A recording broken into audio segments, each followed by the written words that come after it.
Jesús. Amén. Amén. Hoy quiero hablarte de un tema que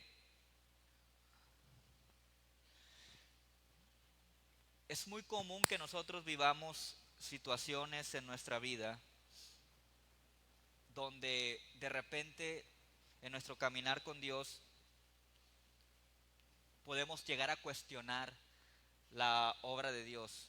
Y ahorita te voy a explicar por qué.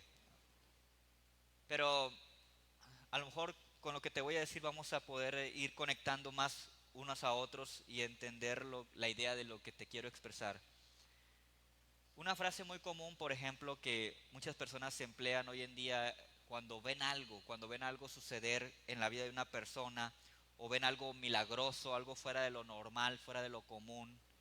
Una frase muy común que emplean aún cristianos es la siguiente: eso no es de Dios. No sé si has escuchado algo así alguna vez. De repente hay personas que ven algo pasando en la vida de una persona, algo pasando en su vida y luego es muy común que inmediatamente, sin pensarlo muchas veces, juzgan la situación y dicen eso no es de Dios. Sobre todo cuando es algo que no están impuestos a ver, que no están impuestos a convivir con ello. Pero algunos, hoy en día, cristianos y no cristianos, son más temerarios y se atreven a decir, no solo dicen eso no es de Dios, algunos se atreven a decir eso es del diablo. No sé si alguna vez has escuchado alguna expresión similar como esta. ¿Sí? Ven una sanidad, ven una manifestación del Espíritu y inmediatamente salen estas palabras de su boca. Yo recuerdo cuando yo empecé en los caminos de Dios, había personas que sintieron enojo y molestia porque mi hermano, algunos amigos, pero sobre todo familia, porque nosotros estábamos buscando de Dios, porque íbamos a una iglesia cristiana. Entonces hubo personas que empezaron a decir, eso es una secta. Es muy fácilmente la gente dice cosas como estas, ¿no? Sin saber muchas veces lo que está diciendo, porque estoy seguro que muchas personas que juzgan algo y de inmediatamente ponen el título de secta, no saben lo que significa o lo que es una secta. Solamente lo dicen porque lo han escuchado, porque alguien lo dijo, ¿verdad? Porque alguien les dijo que eso era, pero no saben lo que es una secta. Pero yo recuerdo que una de las cosas con las que nos decían era, es una secta. Yo recuerdo que había personas que decían, pues que era algo malo, pues que no era algo de Dios. Esto es algo muy común todavía aún en nuestros días. Ahora, de repente somos muy dados los seres humanos a juzgar algo inmediatamente, a, a veces sin conocimiento, eh, etiquetar a alguien o algo, ¿verdad? Algo que esté pasando. Pero hay dos peligros que corren aquellos que se apresuran a cuestionar, en este caso sí, la obra de Dios. El primer peligro es el extremismo religioso. A veces es el extremismo religioso el que nos lleva a sentarnos en la silla en la iglesia y estar juzgando todo lo que pasa en la reunión o en una reunión o en un lugar. Porque el extremismo religioso, sobre todo hay un extremismo religioso que es el que no cree en el mover poderoso del Espíritu Santo en estos tiempos. Y estas personas extremistas religiosas son dadas a cuestionar obras que muchas veces Dios está realizando en la vida de alguien. Yo recuerdo una historia que escuché, yo no sé si fue real o no, ¿verdad? Por ahí la escuché. En una ocasión de dos personas que fueron a una iglesia. De esas dos personas, una persona era muy escéptica, muy incrédula y cuestionaba, no creía en el mover del Espíritu. Entonces, cuando llega a la reunión, su corazón ya iba predispuesto, porque no creía que algo podía pasar. Cuando va con su compañero a la reunión, y están en medio de la reunión, el predicador invita a la presencia del Espíritu y empieza el mover del Espíritu en ese lugar, Dios a hacer cosas, y les dice: cierren sus ojos. Y cierran sus ojos, pero este incrédulo está ahí, incrédulo, y está el otro compañero a un lado de él, y de repente, como es incrédulo, como está predispuesto, como cerró su corazón, de repente le dice al compañero: hey, puras mentiras esto, ¿verdad? No pasa nada aquí, puras mentiras. Pero le quiere codear y no lo siente que está al lado de él. Entonces, hey, así en voz baja, porque pues imagínense, lo oyen todos los demás, ¿verdad? Y como no responde el otro ni nada, abre sus ojos, y cuando abre sus ojos, el otro cayó al suelo por la presencia de Dios. Entonces vemos en un mismo lugar dos personas: una persona que tiene un corazón cerrado a que Dios puede hacer algo, y otra persona que abrió su corazón. A veces es esos conceptos religiosos que tenemos en nuestra mente que pueden llevarnos a no creer en el mover del Espíritu. Hace algunos años, por ejemplo, había algunas iglesias para las cuales el poder, por ejemplo, tener un tiempo de adoración como el que tenemos nosotros aquí en la iglesia, con músicos, con una guitarra eléctrica, con una batería, con un teclado, era algo que decían que era del diablo. En iglesias, eso es del diablo, o sea, porque para ellos eran himnos, solamente himnos lo que podías hacer.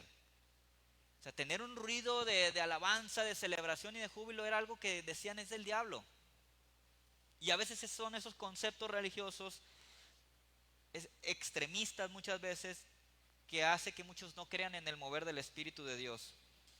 Otra causa que a veces nos apresura a cuestionar la obra de Dios o lo que Dios está haciendo es la ignorancia de cómo obra Dios.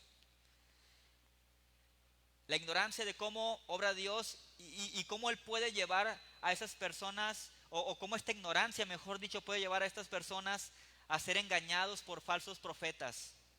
Ese es el otro extremo. Ser engañados por falsos predicadores o falsos sanadores que atribuyen a Dios cosas que Él no ha hecho. Repito, ese es el otro extremo, ¿no? Hay personas que ignoran tanto cómo Dios obra que fácilmente son engañables, ¿verdad?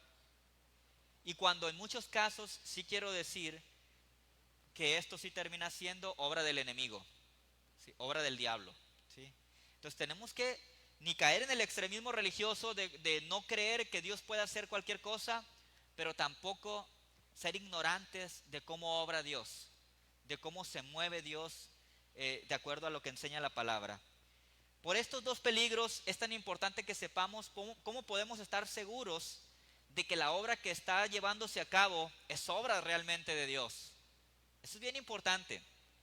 Y esto es para que no caigamos en el juicio equivocado que puede llegar a llevarnos a negar una obra que Dios realmente está haciendo, pero tampoco queremos caer en el engaño del enemigo que por nuestra ignorancia nos arrastra por el camino del error. Pero esto no es nuevo, ¿eh? Cristo mismo enfrentó los cuestionamientos sobre si las obras que Él hacía eran de Dios o eran del diablo. Cristo mismo enfrentó esto. Y me gustaría que juntos veamos un pasaje y con la dirección del Espíritu Santo hoy aprendamos cómo podemos estar seguros de que la obra es de Dios y no caigamos en el juicio que nos lleve a negar lo que Dios está haciendo cuando realmente Dios está haciendo algo. ¿Sí me explico, iglesia? Vamos a ponernos en manos del Espíritu Santo esta mañana y vamos a leer San Mateo capítulo 12, versículo 22 al 30. San Mateo capítulo 12, versículo 22 al 30. Si te gusta buscar en la Biblia y tenerla ahí, ábrela por favor. Si quieres, si no traes Biblia y quieres leerlo, aquí en la pantalla va a estar la Reina Valera, la revisión 95, es la traducción que voy a utilizar hoy. ¿Ya estamos, iglesia? ¿Sí? ¿Amén? ¿Cuántos dicen amén? Eso. Entonces le llevaron a un endemoniado, ciego y mudo, y lo sanó, de tal manera que el ciego y mudo veía y hablaba. Toda la gente estaba atónita y decía: ¿será este el hijo de David? Pero los fariseos al oírlo decían: este no echa fuera los demonios, sino por Belcebú, príncipe de los demonios.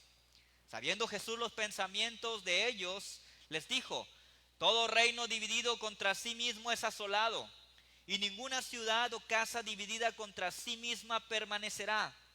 Si Satanás echa fuera a Satanás, contra sí mismo está dividido. ¿Cómo pues permanecerá su reino? Y si yo echo fuera los demonios por Belcebú, ¿por quién lo echan vuestros hijos? Por tanto, ellos serán vuestros jueces. Pero si yo por el Espíritu de Dios echo fuera los demonios, ciertamente ha llegado a vosotros el reino de Dios. Pues, ¿cómo puede alguno entrar en la casa del hombre fuerte y saquear sus bienes si primero no lo ata? Entonces podrá saquear su casa. El que no está conmigo, ¿qué dice ahí? Está contra mí. Y el que conmigo no recoge, desparrama, dice la palabra de Dios. Miren, este es un tiempo, cuando sucede esto, ¿verdad? Este es un tiempo de mucha oposición contra Cristo. Puedes leer en los evangelios, en este capítulo, que es un ataque tras otro contra el reino, contra la predicación del evangelio que está llevando a cabo Jesucristo aquí en la tierra. Y esto nos enseña que la obra de Dios siempre ha sufrido ataque por parte del diablo. Él siempre intentará poner en duda la veracidad del amor, del poder, de la gracia y cualquier obra que Dios está haciendo para bendecir a los que le buscan. El diablo siempre va a llegar y va a decir: esto no es cierto, esto no es de Dios, esto no está bien, o esto no está pasando, ¿verdad? O no es así. Siempre intentará desvirtuar la verdad que se está enseñando, lo que Dios está haciendo. Él siempre querrá robar, porque ya veíamos la semana pasada que Él es ladrón. Él vino a hurtar, matar y destruir, dice la palabra de Dios.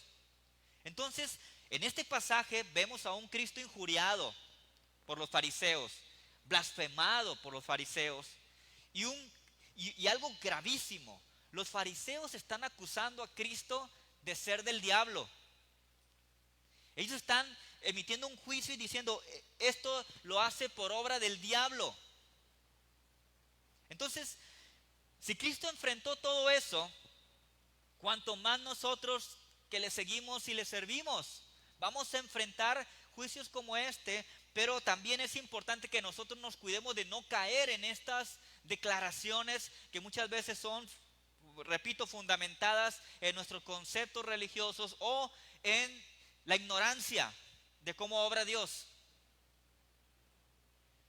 Ahora, ¿cuál era la obra milagrosa que provocó este ataque tan feroz y este cuestionamiento tan tremendo contra Cristo, que lo llevó a afirmar que era la obra del diablo lo que Cristo hacía?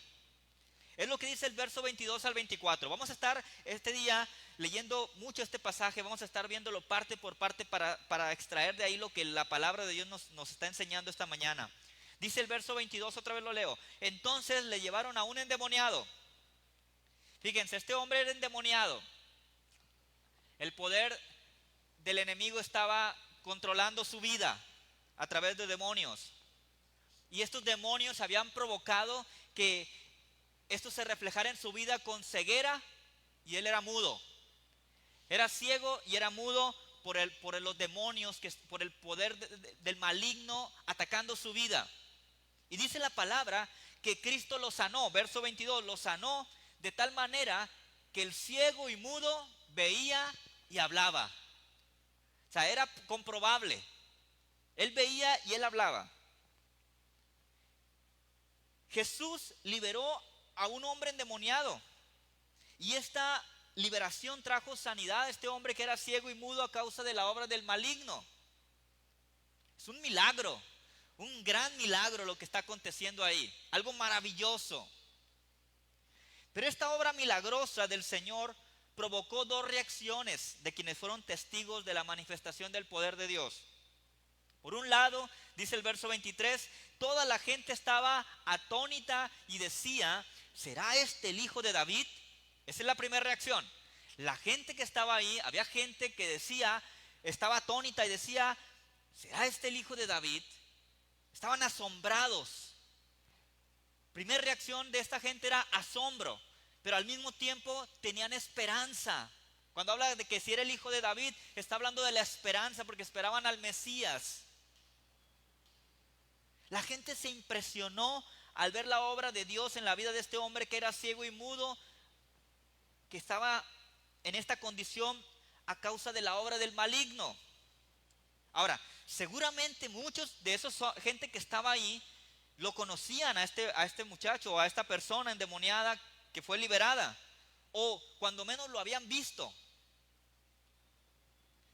su padecimiento, habían visto su sufrimiento y habían visto cómo esto afectó su vida, porque tal vez esta persona era rechazada por muchos, no tenía tal vez un trabajo, no lo sabemos, ¿verdad? No sabemos cómo era su situación económica, pero de que tenía afectación, tenía afectación. Y al ser sanado por Jesús y ellos ser testigos de esta obra maravillosa, obviamente primero se asombraron y después se llenaron de esperanza. Ellos se llenaron de esperanza, tenían la esperanza de que Dios podía hacer algo también por ellos. Dios podía cambiar sus vidas. Dios podía hacer realidad ese milagro que tal vez muchos estaban esperando, porque vieron el poder de Dios manifestado en este endemoniado.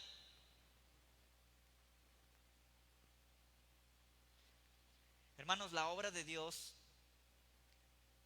causa asombro entre los que anhelan y necesitan que Dios haga algo en sus vidas.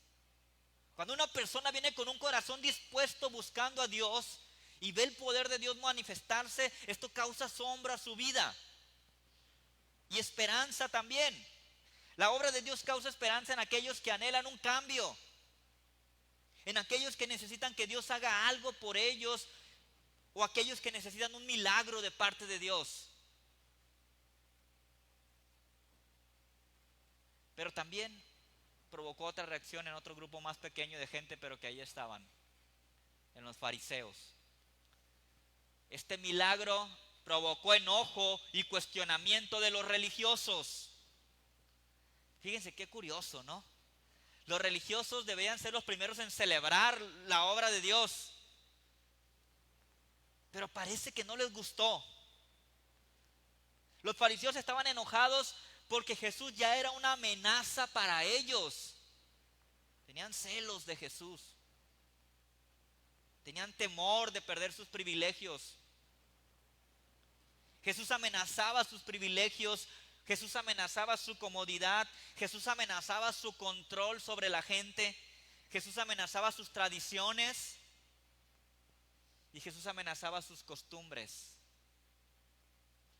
En aquellos años cuando a mí me dijeron, es que es una secta donde tú vas, las personas estaban enojadas por sus tradiciones. Ese era el origen. Es que ya vas a dejar la religión de tus padres. Vas a dejar tus tradiciones. No estaban viendo el cambio que Dios estaba haciendo en mi vida. La obra milagrosa, porque ¿sabes que una vida cambiada es un milagro? Es un milagro. Y en vez de alegrarse, en vez de dar alegría, estaban enojados. Eso pasa con los religiosos que se sienten amenazados. Para los fariseos, su religión era más importante que la misericordia, al parecer, ¿verdad? Por lo que vemos ahí. Para los fariseos, su religión era más importante que el amor, que la compasión de Jesús por los perdidos. En vez de gozarse por este hombre que era libre y aparte sano de la ceguera y de ser mudo, están enojados. Estaban furiosos. Porque para los fariseos, para estos fariseos, no para todos, para estos fariseos, su religión era más importante que las personas. Yo siempre le digo a los hermanos que sirven en la iglesia, nunca olvidemos que las personas son más importantes que lo que hacen o que lo que cualquier otra cosa. Las personas son más importantes. Porque Jesús nos llamó primero a mostrar amor, a amarnos unos a otros. Y por eso estaban furiosos y cuestionaron a Jesús y se atrevieron en su ceguera, en su molestia, se atrevieron a afirmar que Jesús echó fuera a los demonios por el poder del diablo. Fíjense qué tremendo. Ahora, la respuesta de Jesús, aparte de ser contundente, nos deja una enseñanza respecto a cómo podemos estar seguros de que la obra es de Dios. ¿Cómo se podemos estar seguros de que Dios respalda esa obra? Y quiero que veamos algunos argumentos que utilizó Jesús en ese momento para contestarle a estos hombres religiosos. Primer argumento. Primer argumento para probar que la obra es de Dios y no del diablo. Jesús les dijo, la fidelidad dividida destruye. Verso 25 y 26, ahí les dijo esto. Dice, sabiendo Jesús los pensamientos de ellos, les dijo, todo reino dividido contra sí mismo es asolado, y ninguna ciudad o casa dividida contra sí misma permanecerá. Si Satanás echa fuera a Satanás, contra sí mismo está dividido. ¿Cómo pues permanecerá su reino? Jesús les dice en pocas palabras, la fidelidad dividida destruye. Es un principio para nosotros también que nos enseña. Jesús afirma que la obra es de Dios haciendo alusión a algunos principios universales.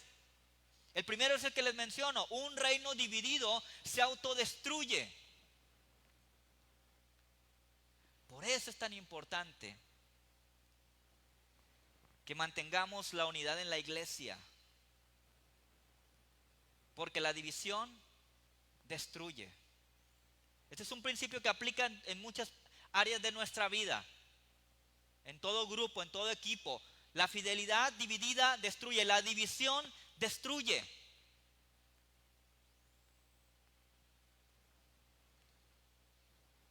Nos estamos autodestruyendo cuando participamos con la gente que causa división. Pero esto también aplica, en muchos ámbitos, ¿no? También aplica en nuestro país, por ejemplo. Es un principio universal. ¿Cuántas veces no decimos es que México y que tiene recursos, tiene esto, tiene playas, tiene siembra, tiene diferentes climas, tiene tierra buena? ¿Por qué México no progresa? Porque si conoces, a mí me encanta la historia de México, ¿eh? Yo he leído la historia de México desde hace muchos años. Si tú lees la historia de México, México es un país que siempre ha estado dividido. Siempre ha habido división. Siempre. Y un reino dividido se autodestruye. Dios nos enseña como cristianos que necesitamos contribuir a la unidad. Ese es nuestro llamado. Porque nuestra ciudadanía es celestial. Nosotros no somos ya de esta tierra. Dice la palabra de Dios que nuestra ciudadanía es celestial. Somos hijos de Dios. Estamos aquí con un propósito de parte de Dios, pero nuestra ciudadanía está en los cielos y nuestra naturaleza es diferente ahora que tenemos a Cristo.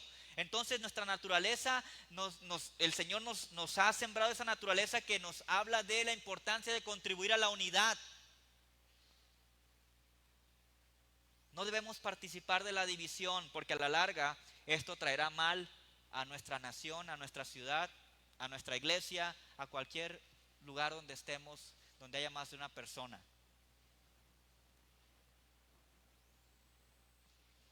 Entonces Jesús dijo, un reino dividido se autodestruye.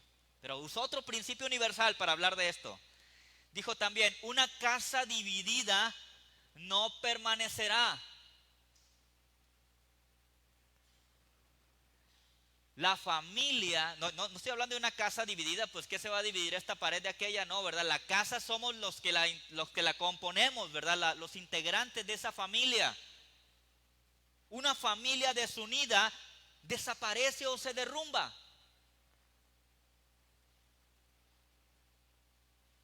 ¿Cuántas familias se han terminado por la desunión? Yo no sé si tú vienes de una familia desunida, donde tal vez no frecuentas a los familiares, o vienes de una familia destruida, un matrimonio destruido, una relación destruida. Ahí está el ataque del diablo ahorita, en la familia. Tenemos que entender que necesitamos luchar en el poder de Dios por la unidad de nuestra familia. Porque una casa dividida, dice el Señor, es un principio, no permanece. Cuando el matrimonio están peleando, no hay confianza, esa familia tarde o temprano va a derrumbarse. Es una familia que si no hacen algo y no salen de eso, van directo a la destrucción. Por eso hay tanto divorcio hoy en día. Es más, ahora los novios ya llegan con la predisposición de que se van a divorciar si no funciona. O sea, ya desde el principio ya no van con una sola visión de vivir para siempre. Ya cada día el concepto del matrimonio para toda la vida, el diablo ha intentado quitarlo y borrarlo, ¿verdad?, de la mente de la gente, para que la gente no llegue pensando que va a ser para toda la vida.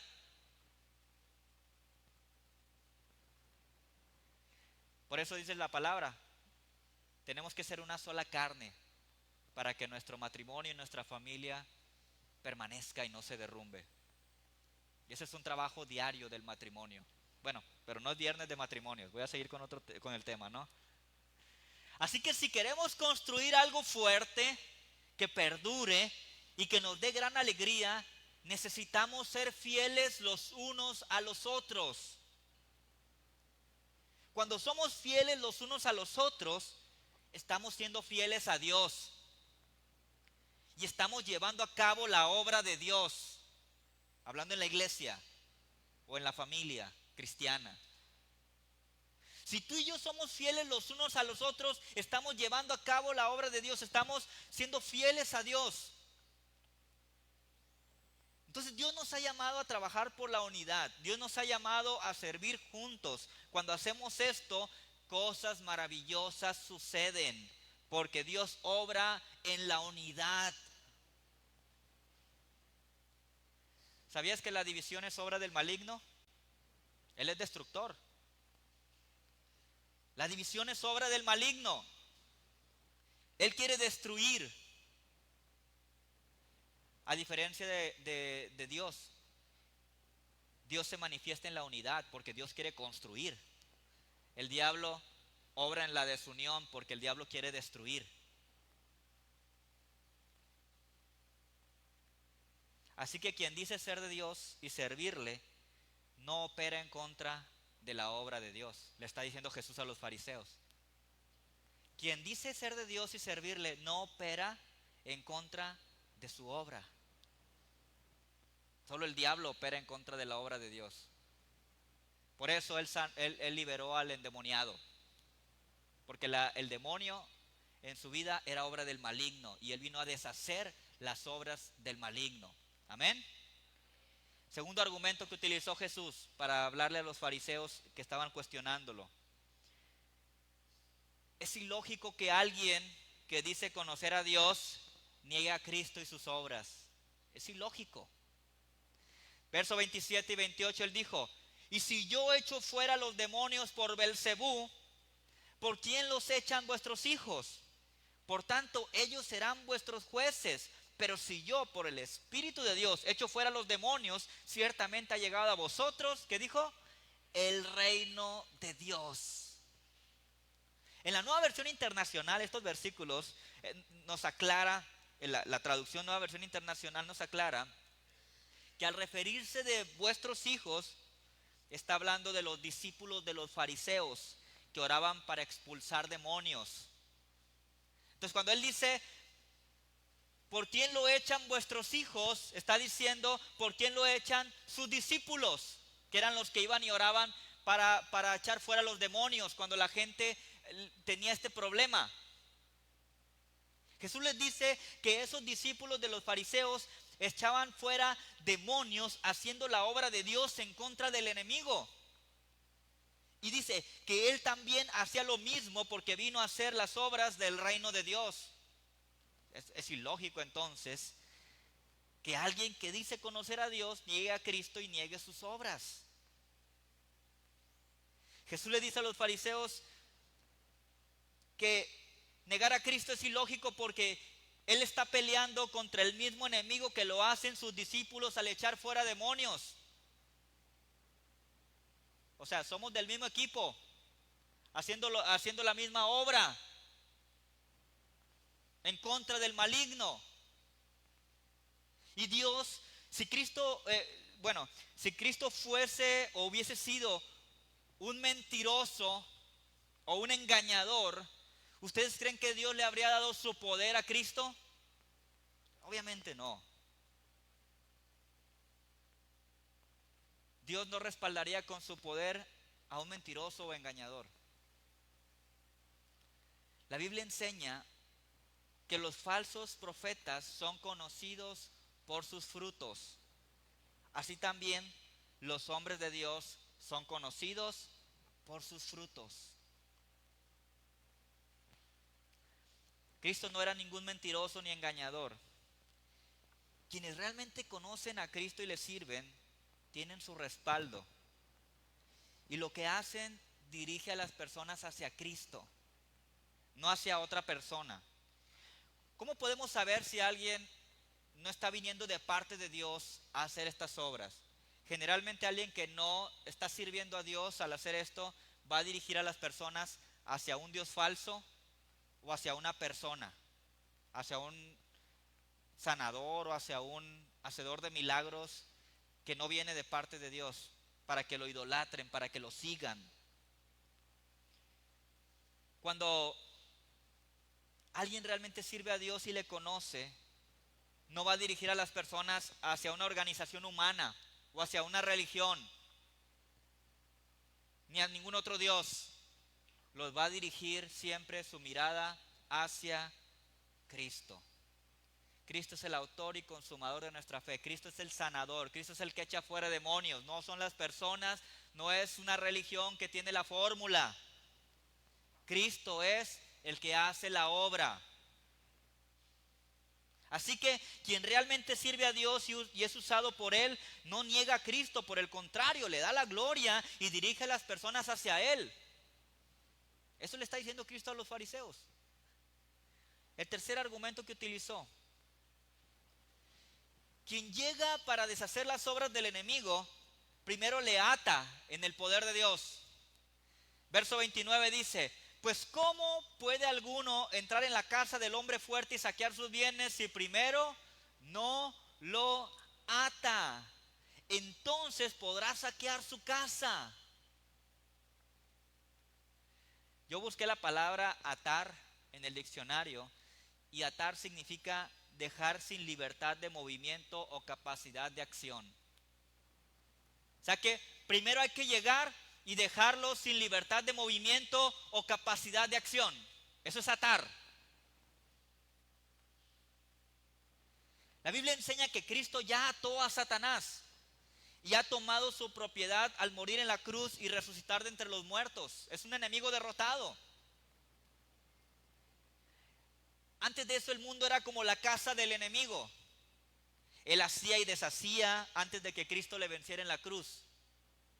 Ahora el enemigo sabe que está derrotado y sabe que es el destino que le espera el día que Cristo regrese por su iglesia.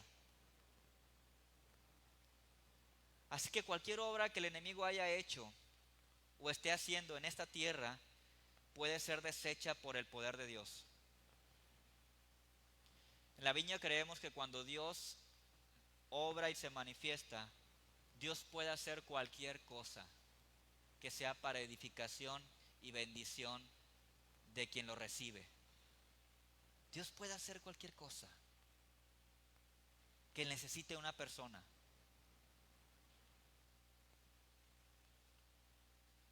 Cualquier tipo de esclavitud al pecado, cualquier enfermedad, cualquier posesión demoníaca, cualquier acechanza, cualquier fortaleza, cualquier mentira que son parte de las obras del enemigo, son deshechas por el poder de Dios. Él puede hacer esto y más. Cristo irrumpió en esta tierra hace más de 2000 años para deshacer las obras del maligno. Así que Él no puede hacer milagros por obra del enemigo como lo afirmaron los fariseos, porque Él vino a deshacer las obras de maldad del enemigo. Y a sus hijos, ahí va la buena noticia, nos ha dado su poder y nos ha dado autoridad para deshacer las obras del enemigo. ¿Cuántos creen eso? ¿Tú crees que Cristo te ha dado poder y autoridad para deshacer las obras del enemigo? Sí. El enemigo sigue obrando, sigue esclavizando, sigue trayendo mal a las personas, pero el Señor nos ha dado el poder y la autoridad para deshacer las obras del maligno. Tenemos poder y autoridad para atar al enemigo que está causando mal a esas personas. Lo único que Dios nos pide como hijos de Él es creer en aquel que tiene el poder para hacer cualquier cosa. Es lo que Él nos pide. Así que quien realmente sirve a Dios y es usado por Él, deshará en el poder de Dios las obras de maldad. Y para eso primero va a atar al maligno con la autoridad que Dios le ha dado. Dios te ha dado autoridad para atar al enemigo. Hay muchos cristianos que parece que le tienen miedo al diablo. Hay muchos cristianos que piensan que el diablo tiene tanto poder que no pueden hacer nada contra él. El diablo está derrotado, iglesia. Tú tienes poder para atarlo y deshacer sus obras. Tú tienes autoridad de parte de Dios para orar por los enfermos, por los afligidos, por los que están encadenados a algo, y en el nombre de Jesús orad por la libertad de esas personas, por la sanidad. Los hijos de Dios tienen esa autoridad. Y el último argumento que quiero tocar hoy, que Jesús utiliza en este pasaje para contestarle a los fariseos que lo estaban acusando de hacer obras por mano del enemigo. Quien sirve a Dios está con Él y recoge, no desparrama. ¿Ok? Quien realmente sirve a Dios está con Él y recoge, no desparrama. ¿Qué significa esto? Esto es muy sencillo. Jesús dijo dos realidades que necesitamos tener bien presentes. La primera es que una persona o está con Él o está en su contra. O estamos con Él o estamos en contra. Con Dios no hay medias tintas, no hay punto medio. O eres o no eres. O estás o no estás. No puedes tener un pie allá y otro pie acá. O eres o no eres. O estás con Él o estás en contra. O estás recogiendo o estás desparramando. Estamos con Él cuando le buscamos con todo el corazón, cuando creemos en Él, cuando confiamos en Él, cuando obedecemos a Él, cuando trabajamos para Él, estamos con Él. Una persona no está con Él cuando anda en incredulidad, cuando no le cree. Imagínate que tú un día necesitas algo y vas y le pides algo a alguien que no cree en lo que le estás pidiendo. ¿Y tú te irías confiado, confiada, creyendo que va a hacer lo que le pediste cuando no cree en ti? Yo creo que no. Porque es una señal de que no está contigo. No puedes confiar. No puedes confiar. O estamos con Él o estamos en contra. Una persona no está con Él cuando anda en incredulidad, cuando no confía en Él, cuando anda en desobediencia, cuando no cree a Dios y su palabra, cuando no le sirve. Pues realmente estaremos con Él, ¿no? O estamos o no estamos. Porque Jesús dijo lo siguiente: el que con Él no recoge, desparrama. El que no junta para Dios, el que no suma y multiplica para Dios, el que no construye, el que no da fruto para Dios, entonces desparrama, dice Jesús. Esto es que opera en contra de lo que Dios está haciendo. Cuando una persona critica a los que sirven, murmura contra los que sirven, chismea dentro de la iglesia, no está recogiendo, está desparramando. Hay muchos que critican y no hacen. Yo lo haría mejor. Pues tal vez, pero pues ahí estás sentado. Qué bueno que lo harías mejor, pero no estás haciendo nada. Estás desparramando entonces.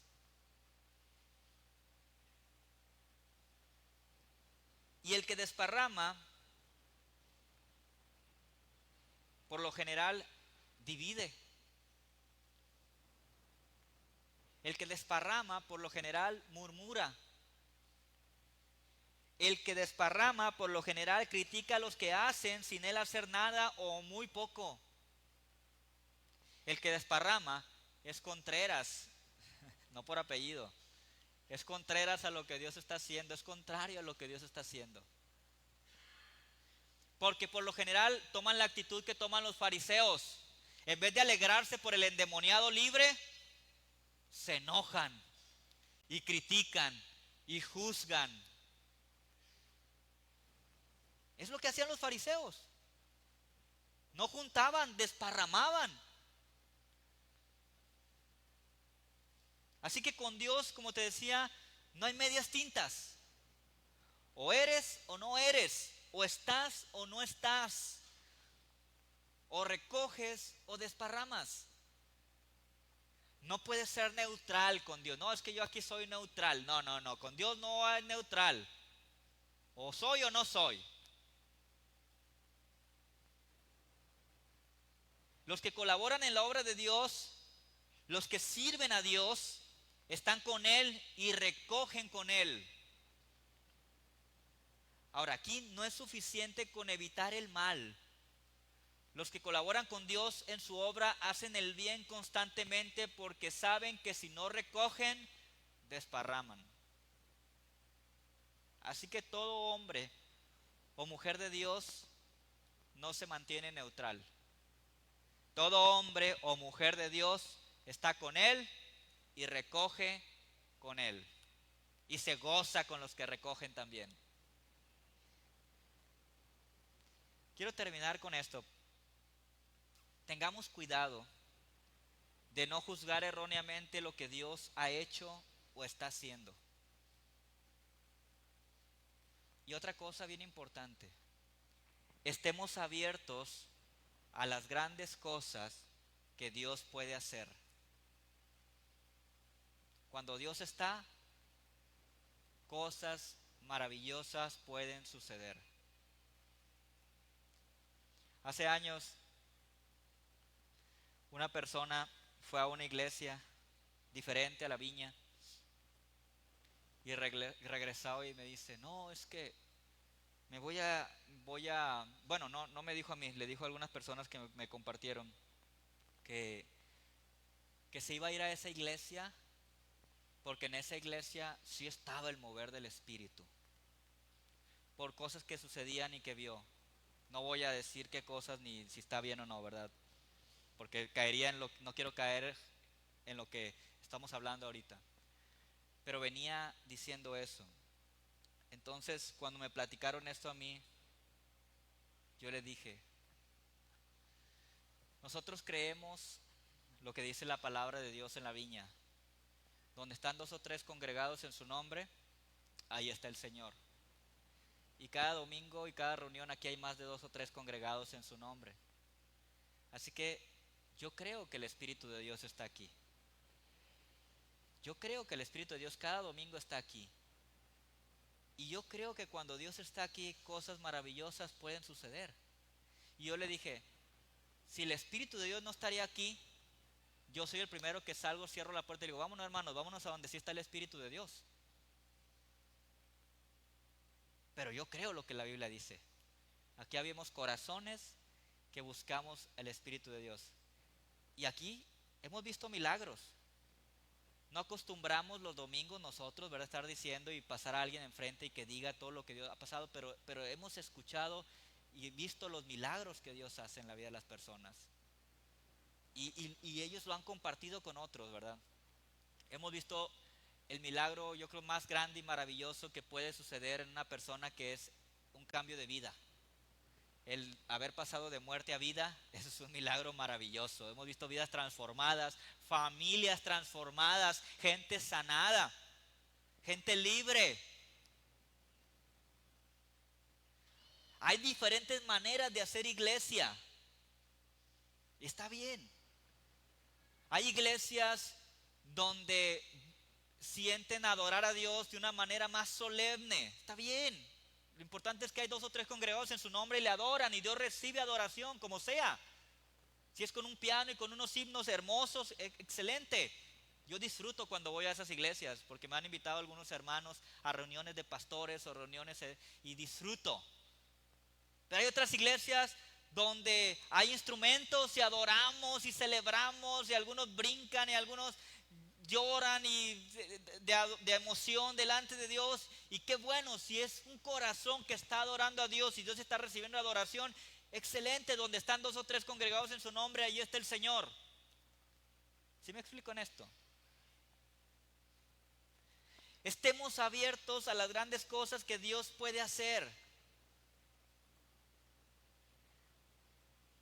Vernon McGee es un hombre que en los años 70 y 80 tenía un programa de radio en Estados Unidos muy conocido.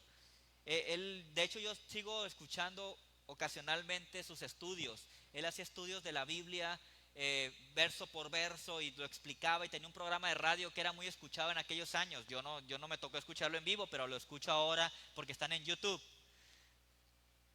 Y él escribió lo siguiente: el creer no es un asunto de la mente. Lo que determina lo que creemos es nuestra voluntad y nuestro corazón.